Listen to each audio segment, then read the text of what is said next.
Bonjour à toutes, bonjour à tous, bienvenue dans Quel temps, un numéro du tonnerre aujourd'hui puisque consacré aux phénomènes orageux. Vous aurez le coup de foudre tout d'abord pour notre très belle vidéo du jour. Elle va nous emmener dans les plaines centrales des États-Unis, là où les phénomènes orageux peuvent prendre des proportions tout à fait impressionnantes. Retour en Belgique ensuite dans notre reportage avec des experts de l'IRM qui nous expliqueront comment naissent et à quoi s'apparente le cycle de vie de ces orages. Et puis je vous dirai tout ensuite dans notre séquence sur les systèmes de détection de la foudre. Vous comprendrez comment ça fonctionne, tout simplement. Nous ferons le point aussi sur les prévisions météo du jour et puis nous terminerons ce numéro avec vos photos.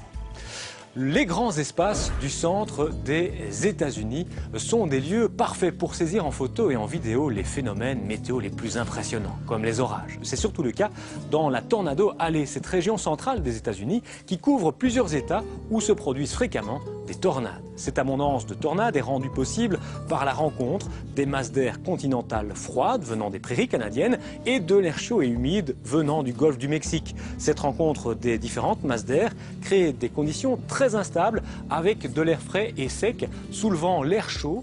L'humidité se condense ensuite pour former des orages de très forte extension verticale. Ces épisodes connus sont mis magnifiquement en évidence grâce à l'objectif de Randy Alverson qui a l'art d'être toujours présent au bon moment pour filmer et mettre en valeur tout ce qui se passe dans le ciel.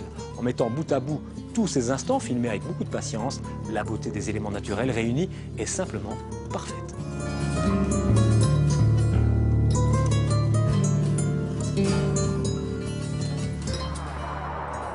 Les premières civilisations voyaient dans la foudre une manifestation divine. De nos jours, les orages sont étudiés par les météorologues du monde entier. Nous avons rencontré deux experts des orages à Uccle, à l'Institut Royal Météorologique. Direction Bruxelles donc, avec ce reportage de Jean-Noël Lemar.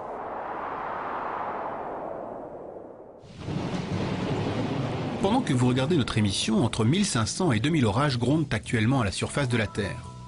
Chaque année dans le monde, on compte 1,3 milliard d'éclairs par an, soit environ 40 coups de foudre toutes les secondes.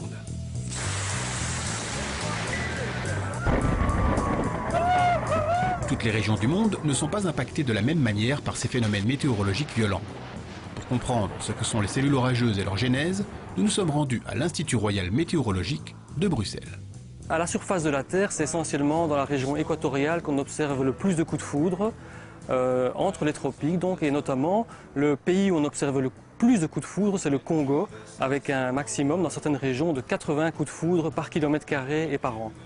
S'il est des signes annonciateurs d'orage, les cumulonimbus sont de ceux-ci. Ces nuages en forme d'enclume ont une très grande extension verticale. Ils peuvent atteindre 11 km de hauteur sous nos latitudes et 17 km dans les régions équatoriales. Alors pour qu'un orage se développe, il faut de l'air chaud et humide en surface, près de la surface de la Terre, et de l'air plus froid en altitude. Alors l'air chaud va monter, va s'élever et se refroidir, et l'humidité contenue dans l'air, en se refroidissant, va condenser et créer des gouttes de pluie, des cristaux de glace, des grêlons éventuellement. En raison des forts mouvements d'air qui règnent au cœur de ces cumulonimbus, les cristaux de glace vont s'entrechoquer, provoquant du même coup l'électrisation du nuage. Avec généralement la base du nuage qui va se charger négativement, et la Terre, elle, va se charger positivement, et donc il y a une différence de potentiel qui va apparaître entre la base du nuage et la Terre.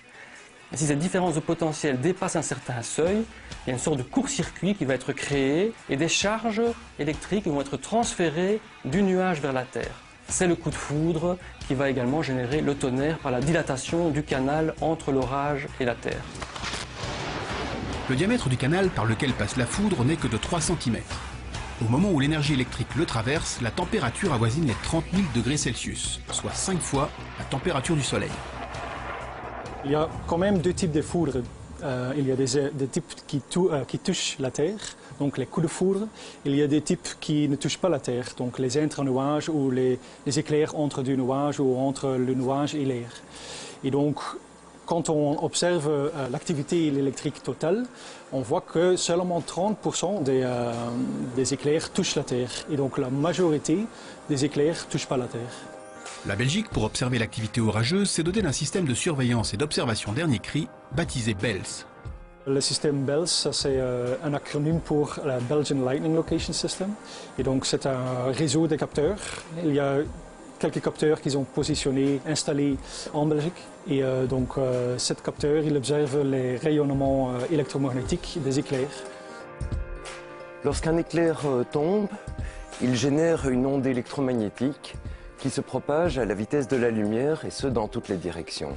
Quand les capteurs détectent cette onde, ils notent précisément l'heure à laquelle ils l'ont reçue.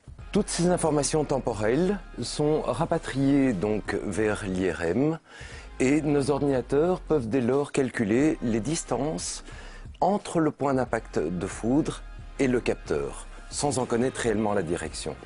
C'est pour ça que sont matérialisées ces distances autour des capteurs par des cercles.